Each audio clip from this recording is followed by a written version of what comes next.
Back to our channel. So today in this video we are going to discuss about how to connect WooCommerce products to Facebook shop. So without wasting much of our time, let's get straight into the video.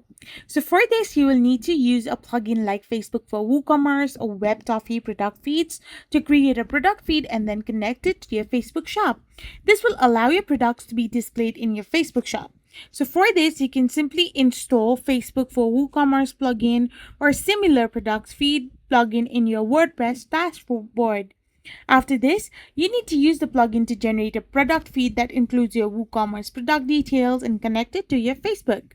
After this, you need to simply upload the product feed by using the URL or file upload option and set up for payment methods.